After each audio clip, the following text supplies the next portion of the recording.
Buen día compañeros, somos el grupo 1 y vamos a hablar acerca de la NIF 13, medición del valor razonable. El objetivo tiene tres objetivos principales: definir el valor de valor razonable, establecer un marco para la medición del valor razonable en una sola norma y determinar la información a revelar requerida sobre la medición del valor razonable. Dentro del alcance, esta norma se aplica en el momento que otra norma lo requiera o permita mediciones a valor razonable o información a revelar sobre mediciones realizadas a valor razonable. Pero, ¿qué es el valor razonable? Podemos definirlo como el precio que sería recibido por vender un activo o pagado por transferir un pasivo en una transacción ordenada entre participantes del mercado en la fecha de medición. Elementos de la medición. Podemos iniciar con activo o pasivo. La medición se toma en cuenta para un activo o pasivo concreto. Por ello se tomarán en cuenta las características de dicho activo o pasivo como lo haría otro participante del mercado para fijar su precio. Entre otras cosas, se debe tomar en cuenta la condición y localización de este activo y las restricciones existentes sobre la venta o uso del activo. Tenemos la transacción. La medición se desarrolla bajo el supuesto de que existe una transacción ordenada entre los participantes del mercado para la venta del activo o ya sea la transferencia del pasivo en la fecha de medición. Además, esta transacción deberá ocurrir en el mercado principal del activo pasivo o, si hay ausencia de este mercado principal, el mercado que sea más ventajoso para el elemento. Buenos días, siguiendo con nuestra presentación, ahora tenemos a los participantes del mercado. Son aquellos compradores y vendedores en el mercado principal o bien más ventajoso del activo o pasivo. Ahora bien, una entidad medirá el valor razonable de un activo o un pasivo utilizando los supuestos que los participantes del mercado utilizarían para fijar el precio del activo o pasivo, suponiendo que los participantes del mercado actúan en su mejor interés económico. Para desarrollar esos supuestos, una entidad no necesitará identificar a participantes del mercado específicos. Más bien, la entidad identificará las características que distinguen generalmente a los participantes del mercado, considerando factores específicos para todos los elementos siguientes: el activo o el pasivo, el mercado principal o más ventajoso para el activo o pasivo y los participantes del mercado con los que la entidad realizará una transacción en dicho mercado. El precio. El valor razonable es el precio que se recibirá por la venta de un activo o se pagaría por la transferencia de un pasivo en una transacción ordenada en el mercado principal o más ventajoso en la fecha de la medición en condiciones de mercado presentes, es decir, un precio de salida, independientemente de si ese precio es observable directamente o estimado utilizando otra técnica de valor. Aplicación a activos no financieros. Máximo y mejor uso de los activos no financieros. Una medición a valor razonable de un activo no financiero tendrá en cuenta la capacidad del participante de mercado para generar beneficios económicos mediante la utilización del activo en su máximo y mejor uso, o bien mediante la venta de este a otro participante del mercado que utilizaría el activo en su máximo y mejor uso. El máximo y mejor uso de un activo no financiero tendrá en cuenta la utilización del activo que es físicamente posible, legalmente permisible y financieramente factible. Dentro de las premisas de valoración para activos no financieros, el valor razonable del activo puede ser el mismo si éste se usa de forma independiente o en combinación con otros activos o con otros activos y pasivos. Este puede ser el caso si el activo es un negocio en que los participantes del mercado continuarán operando. En ese caso, la transacción requeriría valorar el negocio en su totalidad. Continuando con el tema, yo les voy a estar hablando acerca de la aplicación a pasivos e instrumentos propios de una entidad. Una medición a valor razonable supone que un pasivo financiero o no financiero o un instrumento de patrimonio que sea propio de una entidad se transferirá a un participante de mercado en la fecha de medición. Las transferencias de un pasivo o un instrumento propio suponen que el pasivo no se liquidará con la contraparte o extinguirá de otra forma en la fecha de medición. De la misma manera se tratará de un instrumento de patrimonio. Con respecto al pasivo, instrumentos de patrimonio mantenidos por otras partes como activos, esto nos indica la norma que cuando un precio cotizado para la transferencia de un pasivo idéntico o similar a un instrumento de patrimonio propio de una entidad no está disponible y la partida idéntica se mantiene por otra parte como un activo, una entidad medirá el valor razonable del pasivo o instrumento de patrimonio desde la perspectiva de un participante de mercado. Con respecto al pasivo de instrumentos de patrimonio no mantenidos por otras partes como activos, la norma nos indica que cuando un precio cotizado para la transferencia de un pasivo idéntico o similar o un instrumento de patrimonio, la partida idéntica no se mantiene por otra parte como un activo. También la norma nos habla de riesgo de incumplimiento, que este es el valor razonable de un pasivo. Cuando se refleja en un pasivo, el efecto de riesgo de incumplimiento. El riesgo de incumplimiento incluye limitarse al riesgo de crédito propio de una entidad. Al medir el valor razonable o instrumento de un patrimonio, la entidad no incluirá un dato de entrada separando o un ajuste a otros datos de entrada relacionados con la existencia de una restricción que impide la transferencia de la partida. Y también la norma nos indica que el valor razonable de un pasivo con características de disponibilidad inmediata no es menor que el importe por pagar exigible de inmediato, descontando desde la primera fecha en que se podría requerir que se pague un importe límite, ¿verdad? Buen día. Continuando con nuestra exposición, yo les hablaré acerca de la aplicación a activos financieros y pasivos financieros con posiciones compensadas en riesgo de mercado o riesgo de crédito de la contraparte. Y para ello nos indica la norma que si la entidad gestiona ese grupo de activos financieros o pasivos financieros sobre la base de su exposición neta a los riesgos del mercado o al riesgo de crédito, se le permite a la entidad aplicar una excepción para medir el valor razonable.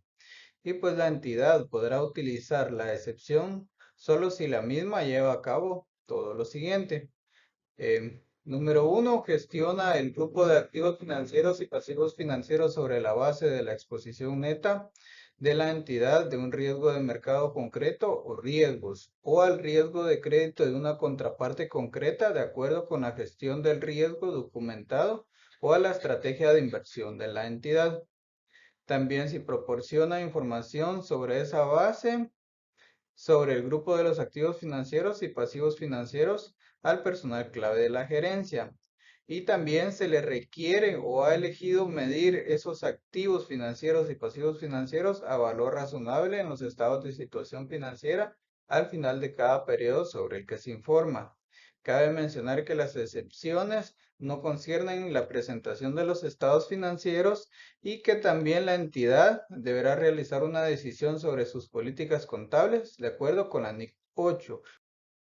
Continuando con el tema, también les hablaré acerca de la exposición a riesgos de mercado y la entidad aplicará el precio dentro del diferencial de precios comprador-vendedor que sea más atractivo del valor razonable en circunstancias de la exposición neta de la entidad a los riesgos del mercado. También tenemos exposición al riesgo de crédito de una contraparte particular y nos dice que al utilizar la excepción para medir el valor razonable de la entidad incluirá el efecto de exposición neta de la entidad al riesgo de crédito de esa contraparte o la exposición neta de la contraparte al riesgo de crédito de la entidad en la medición del valor razonable cuando los participantes del mercado tuvieran en cuenta los acuerdos existentes que mitiguen la exposición del riesgo de crédito en el caso de incumplimiento, valor razonable en el reconocimiento inicial cuando se adquiere un activo o se asume un pasivo en una transacción de intercambio para ese activo o pasivo. El precio de la transacción es el precio pagado por adquirir el activo o recibir o asumir el pasivo. Sería nuestro precio de entrada. También tenemos lo que son las técnicas de valoración y las tres técnicas de valoración ampliamente utilizadas son el enfoque de mercado, el enfoque del costo y el enfoque de ingreso.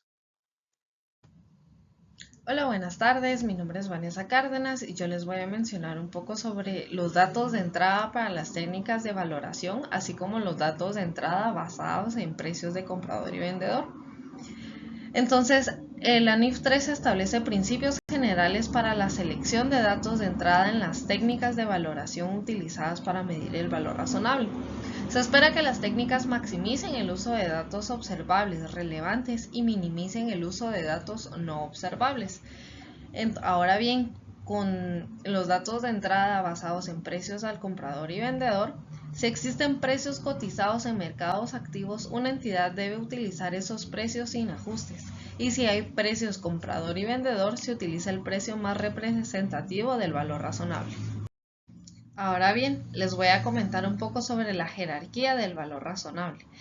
Además, esta norma establece esta jerarquía que clasifica en 3 niveles los datos de entrada de las técnicas de valoración, dando la mayor prioridad a los precios cotizados en mercados activos y la menor a los datos de entrada no observables.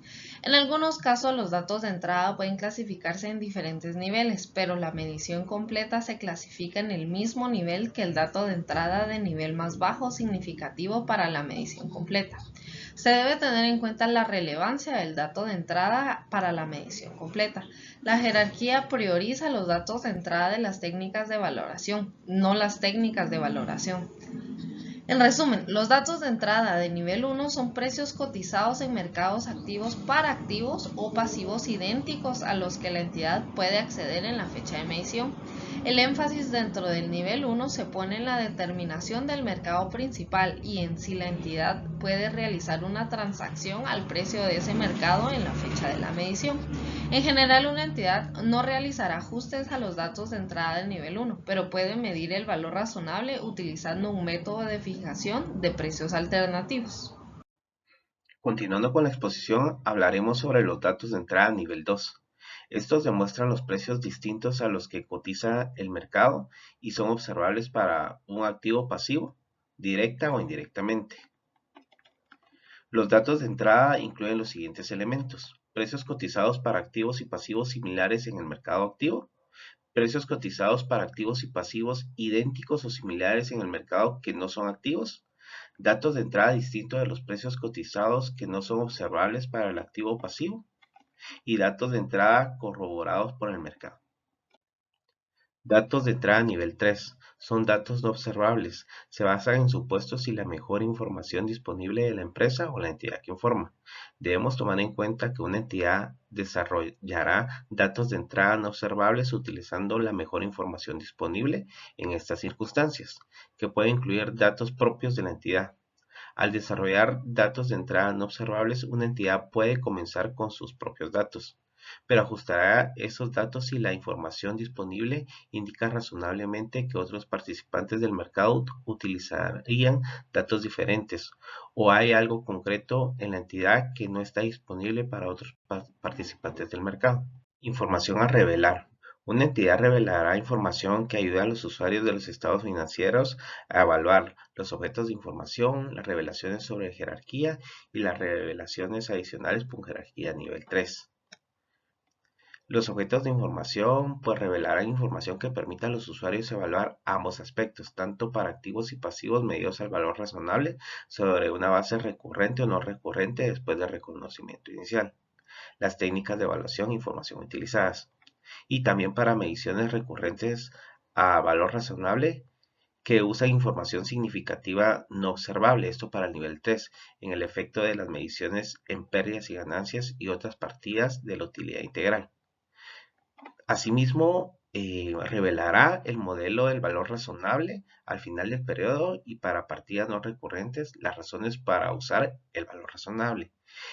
El nivel de jerarquía también revelará para mediciones recurrentes cualquier transferencia entre el nivel 1 y 2, las razones para ello y las políticas para identificar cuándo se estima que ocurrirá. Para mediciones recurrentes entre el nivel 2 y 3, las técnicas de evaluación y la información utilizada, cualquier cambio en las técnicas y razones para el cambio. Con respecto a la información del nivel 3, pues informará la descripción del proceso de evaluación, la información cuantitativa sobre los datos no observables, para mediciones recurrentes una descripción narrativa de los cambios de sensibilidad en los datos no observables, para activos y pasivos financieros el efecto de supuestos alternativos razonables posibles de ser significativos. Muchas gracias por su atención. Esto es todo por parte del grupo número 1.